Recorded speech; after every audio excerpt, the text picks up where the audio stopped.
I never imagined that one evening would change everything. It was supposed to be one of those simple, beautiful moments in life, a school play, my wife, Karen, sitting beside me with a proud smile, our daughter, Sophie, on stage, beaming in her role as the lead fairy. The lights dimmed, the stage lit up, and I found myself clapping along with the rest of the audience, trying to contain my pride, though I did notice a subtle shift in Karen that I couldn't quite put my finger on. She seemed different, distant, but I shrugged it off. What did I know?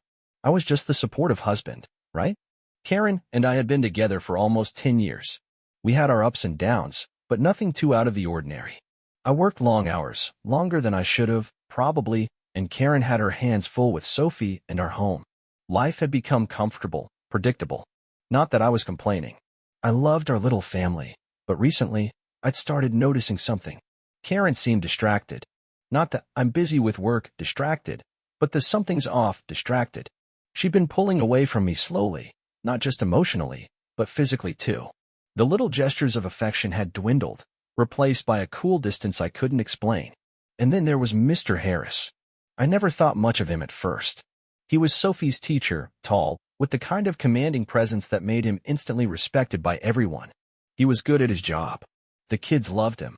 I noticed him more than I'd care to admit, but there was no reason for concern. Why would I suspect anything? It was just the usual dance at the school. Hi, how are you? A few pleasantries, Sophie handing him her homework. But then came the day of the play. Karen had been acting strange leading up to it. She'd been getting home later than usual, and I noticed that her phone was always within arm's reach. That wasn't anything new, but the way she kept glancing at it, her hand moving it out of sight when I walked in the room, had me on edge. I didn't confront her about it. I didn't want to seem paranoid. I was just being a dad, right? The play was supposed to be a sweet occasion, one where we could all sit back and enjoy our daughter's moment in the spotlight. But as I watched Sophie prance around in her little wings, I couldn't ignore the strange, almost electric tension between Karen and Mr. Harris. Their eyes met across the room a couple of times, and though I was trying to focus on Sophie's performance, it didn't take long for me to notice the undercurrent of something else. The way Mr. Harris smiled a little too brightly at Karen. The way she responded, just a bit too warmly, a little too long, like they shared a private joke. But I didn't say anything. Why would I? Maybe it was nothing. Maybe it was just me overthinking. So, I clapped, I cheered, I smiled at Sophie when she gave me a little wave from the stage, and I made my way to the school gym afterward with the crowd, feeling a sense of pride that any father would feel. What I didn't know was that the seeds of something far more complicated had been planted. The next day, after the final bow, Karen seemed more distant than ever. It was subtle at first, like I was imagining it. She didn't ask me how the play went, or if I had enjoyed it. Instead, she was busy scrolling through her phone again. That's when the nagging feeling started. Was it possible? Could there be something more to Mr. Harris? Was this the beginning of a story I never expected to be part of? I didn't know it then, but by the time I'd figured it out, it would be too late. Too late to salvage what we had, and too late to save myself from the heartbreak that was coming. The next few weeks unfolded in a blur of mundane routines that somehow seemed to hold an extra weight. Karen's behavior continued to be off, but I found myself rationalizing it, brushing off the little things. She was busy with work, Sophie had her school activities, and I was buried in my job. Life was complicated, and maybe I was just being too sensitive. I kept telling myself that, but there was a nagging feeling, a little voice that kept whispering that something wasn't right. The way Karen would go silent when I asked her about her day, how she would spend longer hours on her phone, and how she seemed to drift farther and farther away emotionally, all built up into a suffocating silence I couldn't ignore anymore. But still, I held on to the belief that it was just a phase, some temporary strain on our marriage that would pass if I just gave it time. But things took an even stranger turn one evening when Sophie invited me to her school to watch her participate in a science fair. Karen hadn't been feeling well and couldn't make it, which I thought was strange, but again, I didn't make too much of it. I tried to focus on Sophie, who was so proud of her project. The whole event felt normal enough, at first. Sophie was glowing, showing off her volcano model to anyone who would listen, but as I stood there watching her, I couldn't shake the feeling that something was off. I noticed Karen's car in the parking lot, but she wasn't there. I shrugged it off, assuming she'd left after a brief stop, but the longer I stayed, the more uneasy I became. I didn't know it at the time, but she was with him, Mr. Harris. She had snuck away from the event, met him, and gone somewhere private, far from the public eye. They had a connection, a secret between them, and though I didn't know it yet, it was beginning to grow into something I would never be able to undo. By the time I returned home that evening, my unease had grown into a full-on suspicion. I knew something wasn't right, but I was too afraid to confront it. It wasn't just the way Karen looked at me when I asked if everything was okay. It was the little things, the slip of her hand in her purse, the quick glance at her phone as if she was hiding something. I caught her several times texting, always glancing nervously when I walked into the room. I didn't want to admit it, but I could no longer pretend. Something was happening, and I wasn't part of it. I confronted Karen, gently at first, asking if everything was okay. Her response was just a little too quick, her voice too calm, as she assured me that everything was fine. But I could see the lie in her eyes. Something had shifted, and I couldn't put my finger on what it was, but I knew this wasn't just a passing moment. There was an undercurrent between us, a silence that spoke louder than anything else. A few days later, I had to leave town for work. I remember standing by the door, my suitcase in hand, and I watched Karen as she busied herself with something in the kitchen. She didn't look at me when I said goodbye. I tried to tell myself it was nothing, just the usual pre-departure distance, but it felt like more than that. As I drove to the airport, I couldn't shake the feeling that this was the beginning of something I had no control over. When I was on the plane, I couldn't focus. I kept thinking about the look in Karen's eyes, the way she'd been pulling away for weeks. Was it another man? Was it Mr. Harris? My mind raced with the possibilities, each one more painful than the last. But I had no proof, no solid evidence. It was just a gut feeling, and I hated that I had to rely on that. I wished I could turn back time, fix whatever had gone wrong, but I couldn't. I was left to stew in my own doubts, knowing deep down that something had changed between us, and I wasn't sure if I could fix it. When I returned home a few days later, the tension was palpable. Karen was quieter than usual, and I couldn't shake the sense that she was avoiding me. I found a message on the counter that she had left for me, an apology for her late night at work. She had sent it while I was away, but it didn't make sense. She had always been straightforward about her late nights, but this time, it was different. This time, there was something she wasn't telling me. As I stared at the message, I couldn't ignore the reality that she was lying to me. The guilt gnawed at me, but I couldn't shake the feeling that she was slipping away, slipping into something I couldn't even understand. I tried to talk to her again, but she shut me down, assuring me everything was fine, that she was just stressed. I didn't believe her, and I felt like I was losing her, piece by piece, and there was nothing I could do to stop it. The following weeks became a blur of forced normalcy. I went to work, she went to hers, and we did the dance of pretending that everything was fine, but the cracks were starting to show. I started seeing things more clearly, how she avoided my gaze when we talked, how she jumped when I touched her, how she always seemed to be somewhere else, even when she was right in front of me. It was all building up to something, and I knew it. I was just too afraid to see it for what it was. The suspicion, the dread, it all came crashing down when I walked into the living room one night to find Karen texting Mr. Harris. I knew in that moment, without a doubt, that I had been right all along, and it hit me harder than I could have ever imagined. My wife, the woman I thought I knew, was entangled in an affair with someone else. The truth hit me like a freight train, knocking the wind out of me. I stood there, frozen in the doorway, staring at Karen's phone in her hand, the screen illuminated with a message from Mr. Harris. I couldn't make sense of it at first. The words blurred together as my mind scrambled to understand what I was seeing. Her face turned pale when she noticed me, and the panic in her eyes made my stomach drop. But it wasn't just her reaction. It was the realization that everything I had feared was true. All the little signs I had ignored, the distance, the secrecy, the lies, it was all adding up now. The woman I had married, the woman I had trusted with my heart, had been having an affair with Sophie's teacher. And not just any teacher, but the one I had once thought of as just another professional figure in our lives. I couldn't wrap my mind around it. It felt like a bad dream, one I couldn't wake up from. I don't know how long I stood there, processing the shock.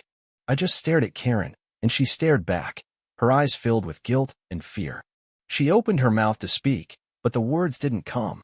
I didn't know what I expected her to say, an apology, an explanation, anything that could make sense of this wreckage, but instead, all I got was silence. Her hand trembled as she set the phone down, and in that moment, the world felt like it was collapsing around me. I wanted to scream, to demand answers, but I couldn't bring myself to do it. I just felt hollow, empty, and angry. The kind of anger that comes from betrayal, the kind that swells up in your chest and makes your skin burn. I didn't mean for this to happen, she stammered, her voice cracking. It wasn't supposed to be like this. Her words were useless, meaningless in the face of the truth. I had been blind, I realized. So blind that I never saw what was right in front of me. The late nights, the distance, the way she'd stopped looking at me the same way. She had been slipping away, and I hadn't done anything to stop it. Worse, I had trusted her, believed in her, and in turn, had been a fool. All the small lies, the dismissals of my concerns, the excuses she made, it was all leading to this moment, this gut-wrenching moment of clarity. I couldn't look at her. I didn't want to. Every part of me wanted to leave, to walk out the door and never look back.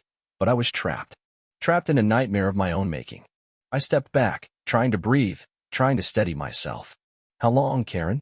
I finally managed to ask, my voice hoarse. It felt like a simple question, but it was the one that broke me. How long had she been lying to me? How long had she been seeing him, sneaking around behind my back while I trusted her, while I believed in this life we'd built together? She looked down at her hands, her fingers twisting nervously in her lap. A few months, she admitted, her voice small, barely above a whisper. It just happened. I didn't mean for it to go this far. But it had gone that far. She was deep into this affair, and I had been completely blind to it. Sophie's teacher. I couldn't even look at him the same way anymore. How had I not seen it?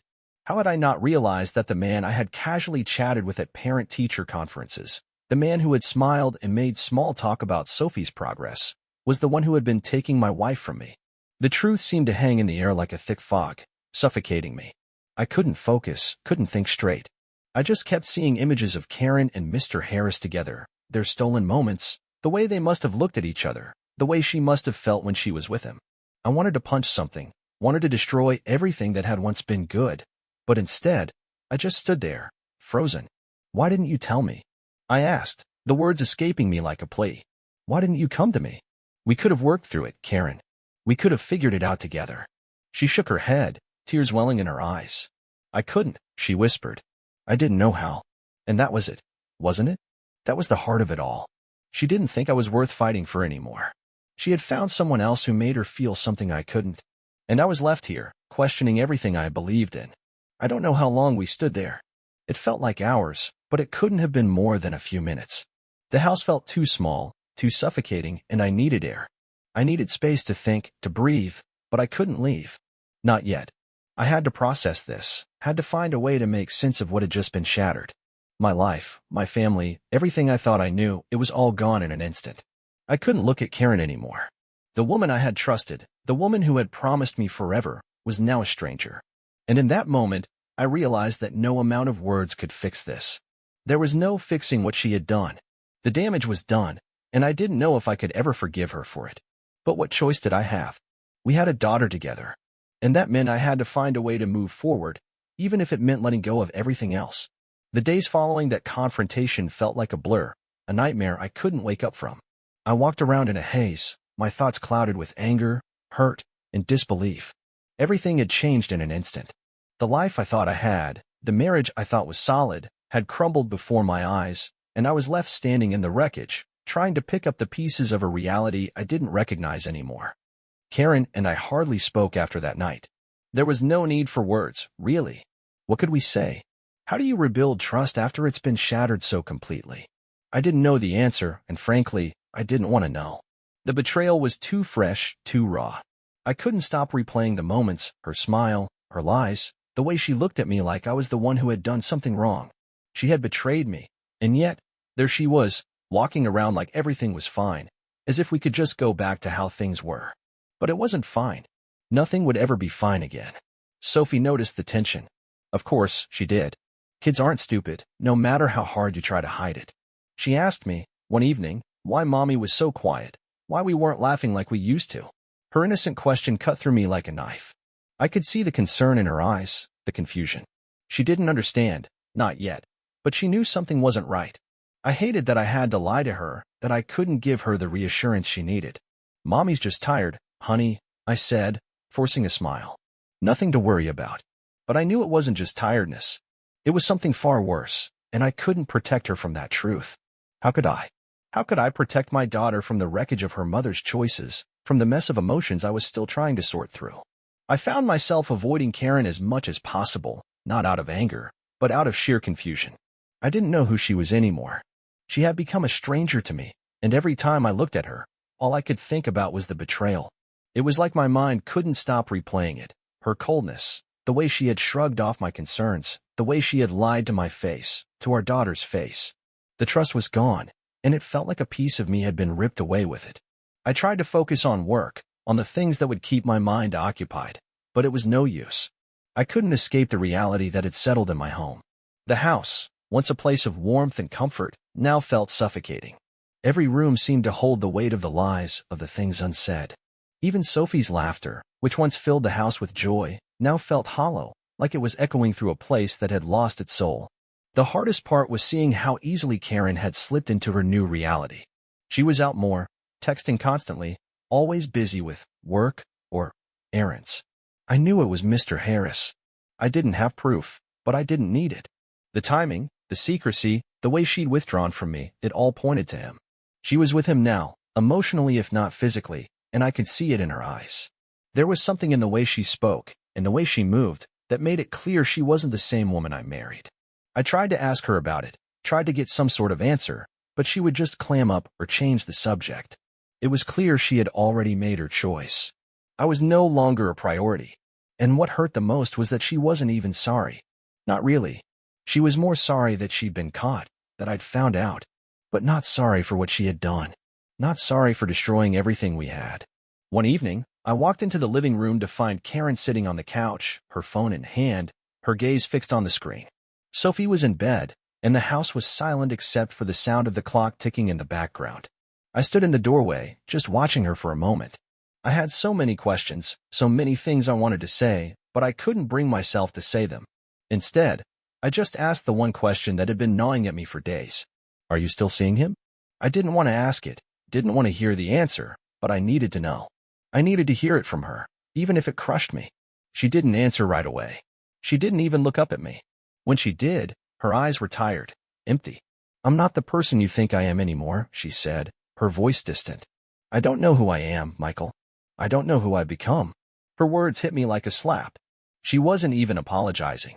She was just explaining, justifying her actions in a way that made it clear she had already let go of me. And that was when I realized that I had already lost her.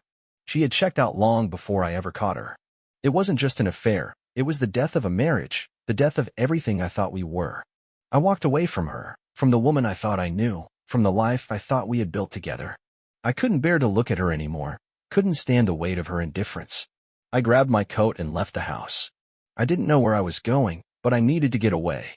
I needed space to breathe, to clear my head, to figure out what the hell I was going to do. The streets were quiet as I drove, the headlights illuminating the road ahead. But I couldn't escape the feeling that everything had fallen apart. It had all been a lie. And I didn't know how to pick up the pieces. What do you do when the life you've built with someone is nothing but a facade? A lie that you only discover when it's too late? How do you start over when everything you thought you knew is nothing more than a shattered illusion?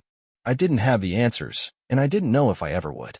All I knew was that my life had just been torn apart, and I didn't know how to put it back together.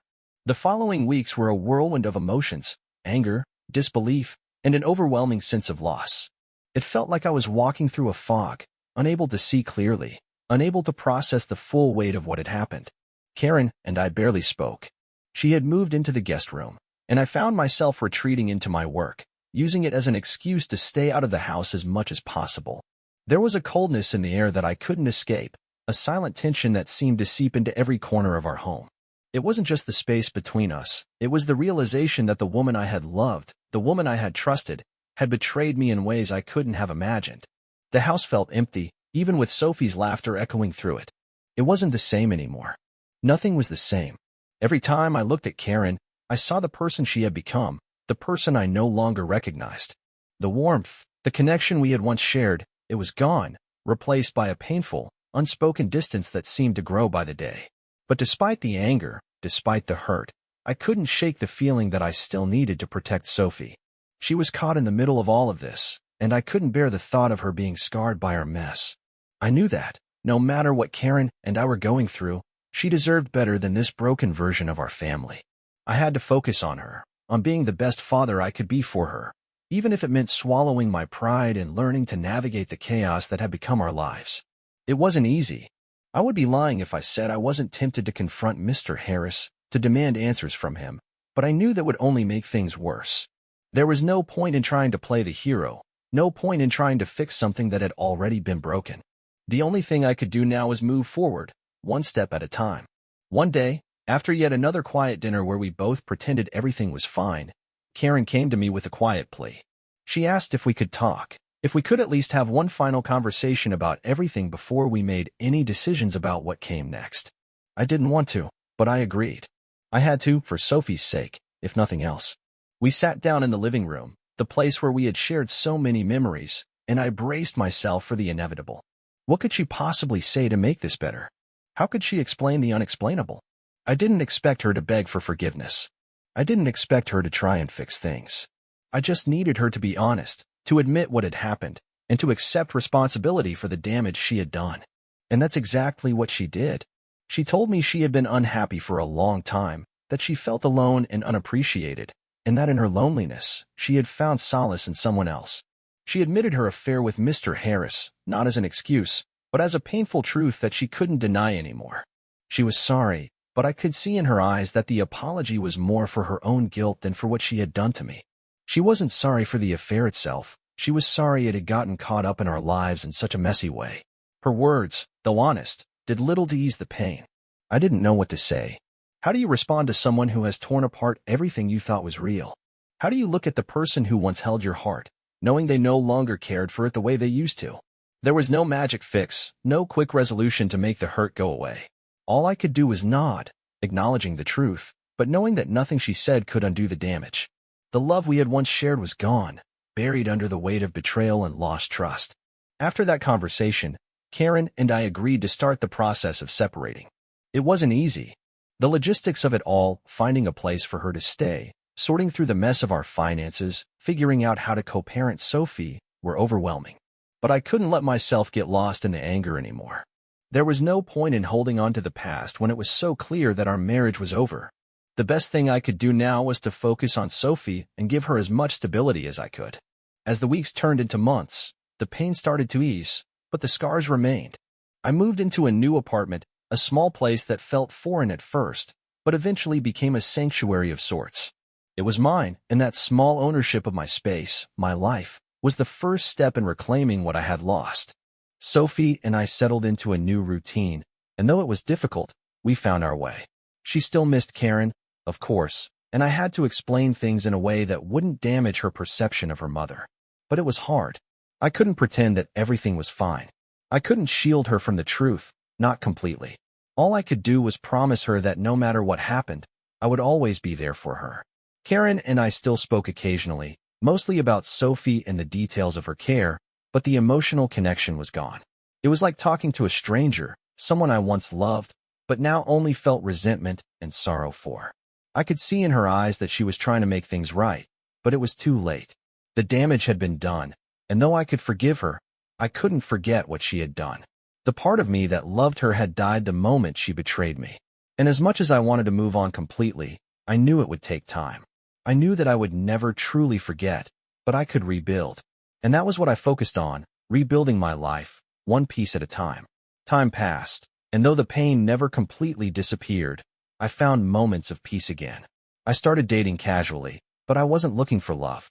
I wasn't ready for it. I just wanted to feel like myself again. I needed to rediscover who I was without Karen, without the weight of betrayal on my shoulders. And slowly I did.